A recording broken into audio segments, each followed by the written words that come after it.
Okay, imagine this for a second. A big city highway, it's rush hour, lanes are just packed, bumper to bumper, right? Drivers jostling, trying to get ahead. Classic gridlock. Exactly. Now, take that feeling, that image, and shift it to the business world. So, brands are the cars, consumer attention, that's the road itself, and market share. Well, that's where everyone's trying to get. The destination. Right. And it feels like today, so many industries are stuck in that kind of traffic. We're calling it brand congestion. That's a good term for it. So today's deep dive, it's all about figuring out how to navigate this super competitive landscape. We're looking at everything, from smartphones to snacks, where there are just so many choices out there. Companies are really struggling, trying to figure out how to stand out. Yeah, it's a real challenge. Our mission, then, for this deep dive is pretty straightforward. We want to understand what brand congestion actually is, what problems it causes, and, crucially, find some innovative ways for brands to do more than just survive. We want them to really thrive in these crowded markets, and we're pulling insights directly from the sources you shared. Sounds good. There's some fascinating stuff in there. Yeah, definitely. Think of this as your shortcut, to getting up to speed on this whole phenomenon. We've got some surprising facts, some really practical strategies, too. Okay, let's unpack this. Right. And that highway analogy you used, it's really apt because brand congestion isn't just a clever phrase. It's a real problem. Basically, it happens when a market just gets so full of similar stuff. With so many options. Yeah, so many options that look alike, the consumers actually struggle to tell them apart.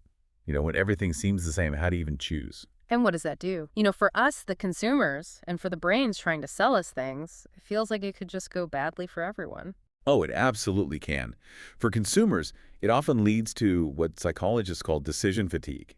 You're just overwhelmed by choice. Right, you just give up almost. Exactly. Or you become indifferent, whatever's cheapest or whatever's easiest.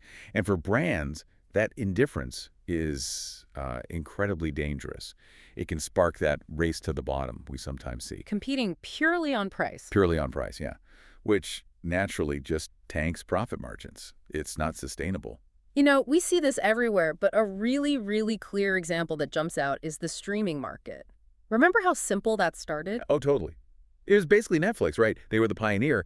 And now Yeah. it's completely exploded. What chaos. It really is. You've got Amazon Prime, Hulu, Disney Plus, HBO Max, Apple TV, plus, the list goes on and on. And they're all fighting for our eyeballs, our subscription money. hmm And often, let's be honest, with content libraries that feel, well, pretty similar in places. If you look at the big picture, it's like the perfect storm of a fragmented market. Consumers are overwhelmed, and these companies are just pouring billions in, just trying to stay relevant. Not necessarily breaking new ground, just staying in the race. Pretty much. Staying afloat in the congestion. Okay, so when a market gets that crowded, that saturated, it sounds like it creates a whole bunch of specific problems for businesses. What are some of those key perils? Well, I think the first big one is commoditization.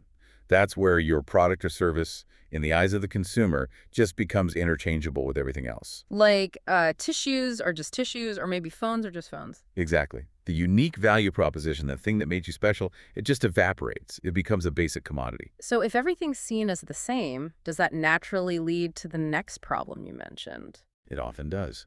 That lack of differentiation is a direct path to price wars. If you can't compete on uniqueness, you compete on price.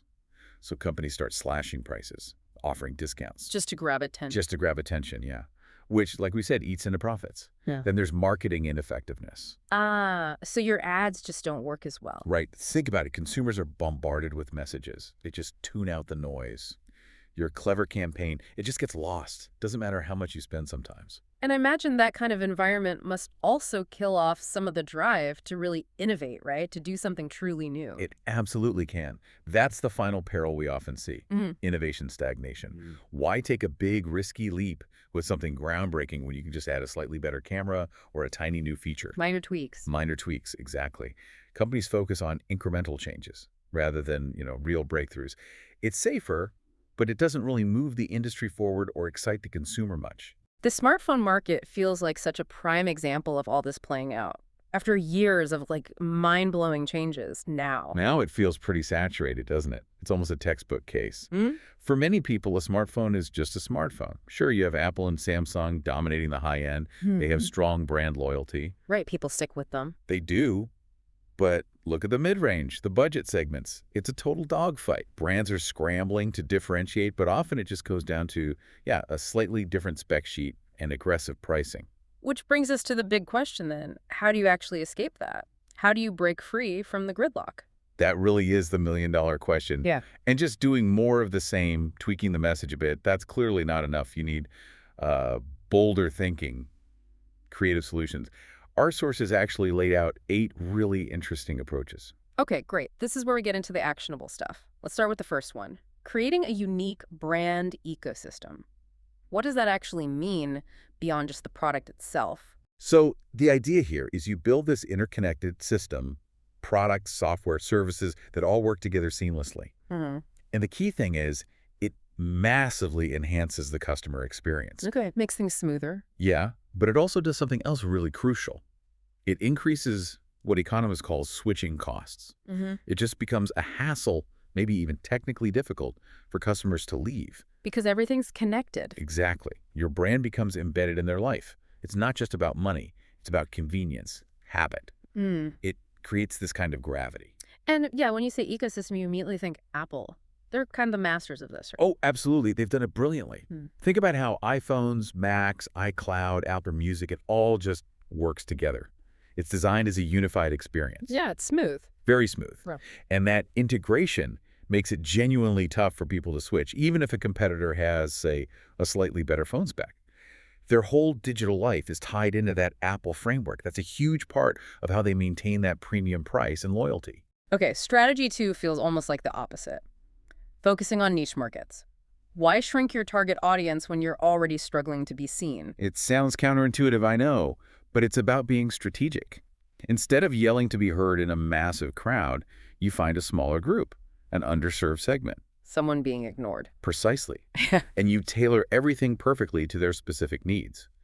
The insight is, if you can serve that niche exceptionally well, you build intense loyalty. You become the brand for them, rather than just another option for everyone. And Fenty Beauty, Rihanna's brand, that's a perfect example of this, isn't it? Absolutely brilliant example. The cosmetics industry was, and is, incredibly crowded. But Fenty focused laser-like on a huge oversight. The lack of foundation shades for diverse skin tones. Right, the famous 40 Shades launch. Exactly. Offering 40 shades right out of the gate, it wasn't just a product feature, it was a statement. It told millions of consumers, we see you. That created this incredible connection and fierce loyalty, completely carving out a unique space. Okay, number 3, embracing sustainability and ethics. This feels like it's becoming more important, but how does it cut through actual congestion? Well, it's more than just good PR now. It's a real differentiator because consumer values are shifting. People increasingly want to buy from brands that align with their own ethics. It's about shared values. It is, and the deeper insight. Genuine commitment here can turn customers into advocates. They don't just buy your stuff. They believe in what you stand for. They tell their friends. It builds this powerful, authentic marketing buzz that cuts through noise way better than just another ad. And Patagonia is often held up as the gold standard here, especially in outdoor gear. They really walk the walk. Their commitment to environmental causes, encouraging repairs, donating profits, it's baked into their identity. It's not just marketing spin. So customers feel like they're part of something bigger. Exactly. They feel part of a movement that Yeah. creates incredible loyalty and allows them to stand out, even command a premium in a very competitive market like outdoor apparel. All right, number 4 is leveraging technology for personalization. Seems kind of standard now, but how do you make it truly different? Yeah, everyone talks about personalization. Yeah. But the key is moving beyond just, putting someone's name in an email. It's about using data, using AI to deliver experiences that feel hyper-personalized. Like the brand actually knows you? Almost like it anticipates what you want before you do. When you get it right, it makes the customer feel uniquely seen and valued. Okay. It changes the relationship from just buying something to feeling understood. That makes your service feel indispensable. Spotify is amazing at this, right? With their playlists. They really are. In music streaming, which is super crowded, Spotify stands out because of things like Discover Weekly or their tailored recommendations. Yeah, those are creepily good sometimes. They are, because they learn your taste so well, it feels like the service just gets you. That deep personalization keeps people engaged and makes it much harder for them to switch to a competitor, even if the price is similar. Okay, next up is creating experiential offerings. So taking a product and making it more. That's exactly it. You transform the act of buying or using your product or service into an actual experience, something memorable, immersive, that goes beyond just the basic function. Why does that work so well in crowded markets? Because experiences create emotional connections. In a world of similar products, a unique, enjoyable experience stands out. It can be entertaining, educational, make people feel special. It creates a bond that a simple transaction just can't. And Lush Cosmetics, their stores are a great example. Oh, definitely. Walking into a Lush store is, well, an experience. It's colorful. It smells amazing. You can see products being made, touch things, get personalized advice. It's very hands-on. Very hands-on, almost theatrical. Yeah. It turns shopping for soap or bath bombs into this fun, engaging event. That's completely different from just picking something off a shelf, and it builds real brand affinity. Number 6 is interesting. Collaborating with unexpected partners. Teaming up with someone totally different. Yeah, this one's about synergy. Forming partnerships with brands from completely different industries to create something new, something unique that neither could do alone. What's the strategic advantage there? Well, first, you can reach entirely new audiences. Their customers become potential customers for you, and vice versa. But more deeply, these unlikely pairings can actually blur industry lines, spark genuine innovation, and create offerings that just bypass the existing competition. You're creating a new category almost. The Nike and Apple team up for Nike Plus comes to mind. That was pretty early on. Classic example. Nike, the sportswear giant, and Apple, the tech giant. They combine athletic apparel with tracking technology. Right, the sensor in the shoe talking to the iPod. Exactly. It wasn't just co-branding. It created a whole new fitness tracking ecosystem.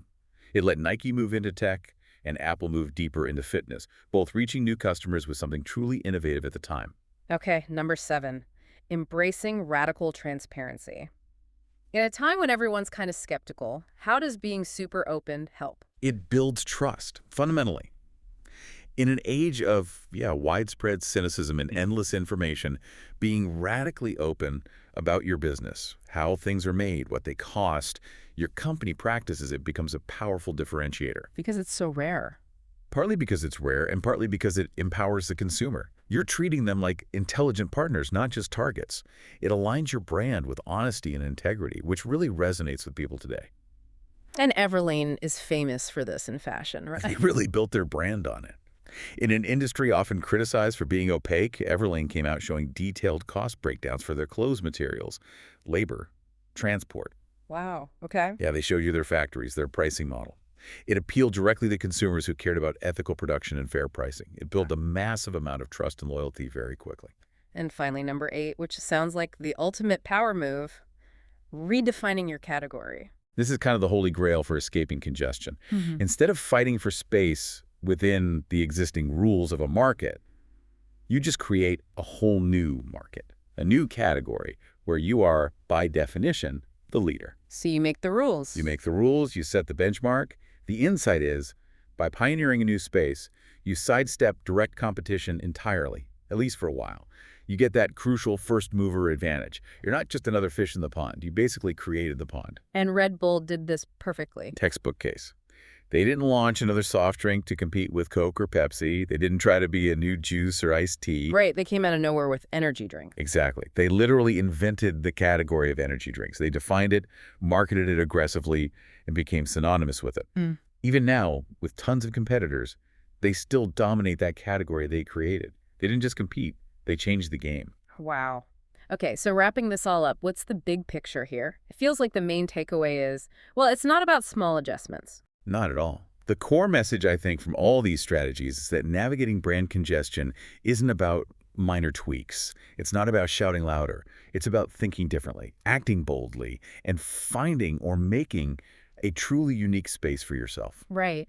We've talked about how tough it is for brands, but maybe think about what this means for you listening right now, whether you're just trying to choose between a million options as a consumer, or maybe you're involved in building a brand, or even just trying to get an idea noticed. Yeah, how do you cut through the noise in your own world? Exactly. And it kind of leaves you wondering, Hmm. in this world that just keeps getting more and more saturated with everything, what's next? What totally new, maybe even weirder approaches are going to emerge to grab our attention? And how might that fundamentally change, how we consume, how we choose, how we interact with brands and ideas?